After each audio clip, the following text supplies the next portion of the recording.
Halo semuanya, ketemu lagi di sesi bedah materi kita.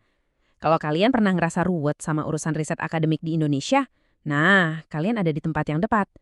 Kita bakal kupas tuntas nih, apa sih yang membedakan penelitian beneran dengan yang, ya, sekedar tumpukan kertas menuhin rak perpustakaan.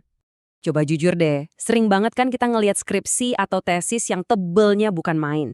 Judulnya panjang banget, isinya penuh screenshot aplikasi, terus bertabur istilah bahasa Inggris biar kelihatan canggih.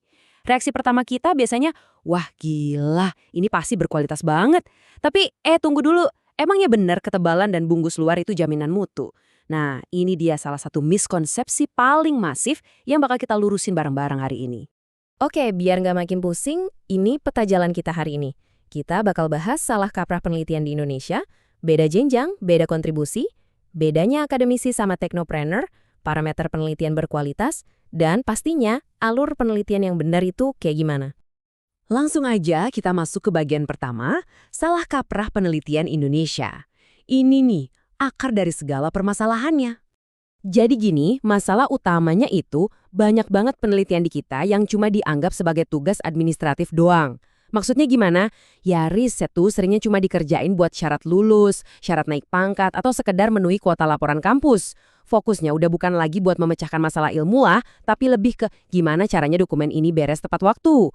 Jadinya ya gitu, formatnya mungkin rapi dari bab 1-5, tapi kalau diomongin soal kontribusi ilmu pengetahuan, ya nol besar. Lanjut ke bagian kedua, beda jenjang, beda kontribusi. Tiap level pendidikan itu ekspektasinya beda-beda loh. Penting banget buat diingat, tesis atau disertasi itu bukan sekedar skripsi yang halamannya ditebelin. Bedanya itu di kedalaman analisis sama originalitasnya. Misalnya nih, buat D3 atau D4 vokasi, wajar banget kalau fokusnya ke masalah praktis, bikin produk yang jalan secara teknis. Kalau udah masuk S1, kalian nggak dituntut buat nemuin teori baru kok, tapi harus bisa nguji atau nerapin teori yang udah ada dengan benar. Nah, naik ke S2, ekspektasinya naik juga, harus ada pengembangan atau perluasan dari modal yang ada. Terakhir, buat S3, baru deh dituntut ada kontribusi yang benar-benar original, kayak bikin teori atau metode baru. Jadi jangan sampai kebalik-balik ya, anak S1 dipaksa nyari novelty selevel S3 atau malah riset S3 tapi rasa S1, cuma karena datanya kebetulan banyak. Kan lucu jadinya? Nah, ngomongin soal jenjang vokasi tadi, di materi kita ini ada analogi yang bener-bener ngena. Sering banget mahasiswa vokasi itu lebih mentingin bikin laporan yang super rapi, diagramnya lengkap, tapi produk teknisnya malah nggak diuji dengan benar. Ini ibarat kata bikin brosur mobil yang keren, tapi belum dipastiin rodanya bisa muter apa enggak. Ironis banget kan? Padahal di level ini, kompetensi teknis itu yang paling utama. Masuk ke poin ketiga, akademisi bukan teknopreneur. Mari kita bedah perbedaannya. Ini nih, dua dunia yang sering banget tumpang tindih di pikiran kita. Gini, seorang teknopreneur itu fokusnya ya ke produk, gimana caranya laku di pasar, disukai pengguna, dan ngasih nilai bisnis.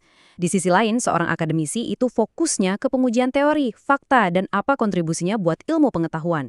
Dua-duanya emang penting, tapi tujuannya beda jauh. Salah kaprah yang sering terjadi adalah kita nganggap inovasi bisnis atau bikin aplikasi startup itu otomatis bernilai sebagai penelitian ilmiah.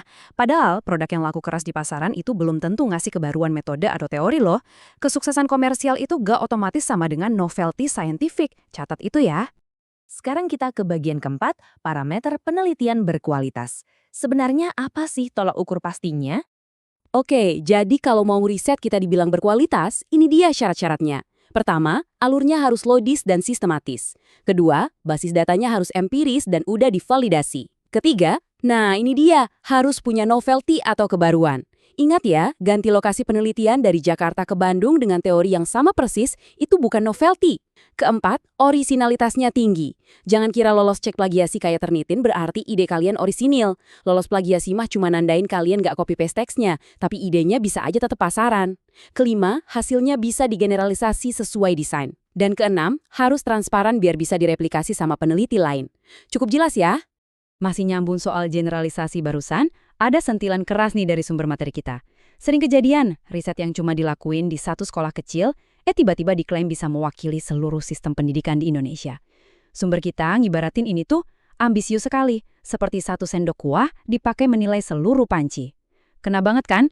Generalisasi tuh butuh sampel dan metode yang benar-benar kuat, nggak bisa asal tembak itu aja. Hal yang sama juga berlaku buat penggunaan statistik.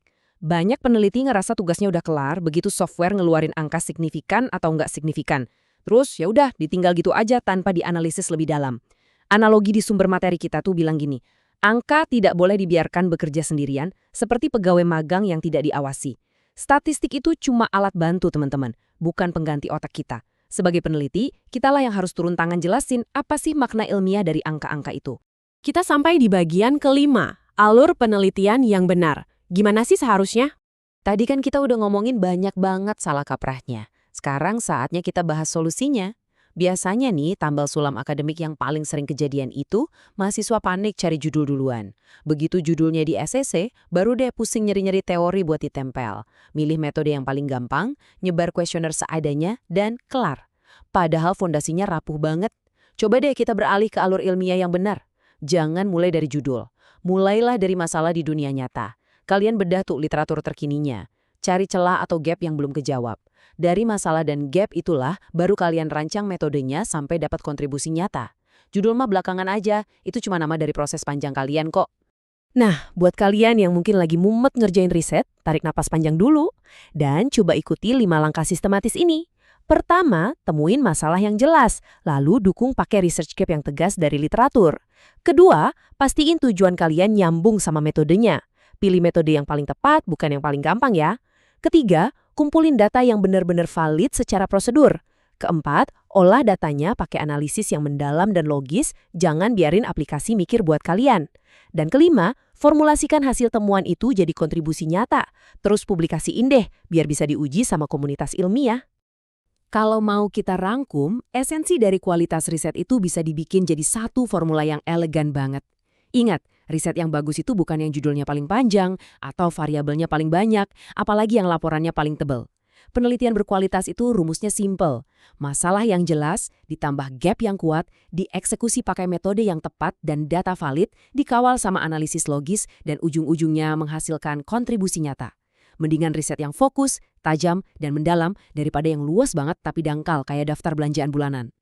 Setelah kita bongkar semua miskonsepsi tadi, ini saatnya kita ngaca ke perjalanan akademik kita sendiri. Saya mau ninggalin satu pertanyaan nih buat direnungin di akhir sesi bedah materi kita. Coba kalian lirik lagi draft riset yang ada di meja kalian. Sudahkah penelitian itu benar-benar berangkat dari rasa ingin tahu buat mecahin suatu masalah nyata? Atau jangan-jangan riset itu lahir murni dari kepanikan nyari judul yang paling gampang di ACC? Coba dipikir-pikir lagi deh. Tetap semangat belajarnya, jangan berhenti bertanya, dan sampai ketemu lagi di sesi bedah materi kita selanjutnya.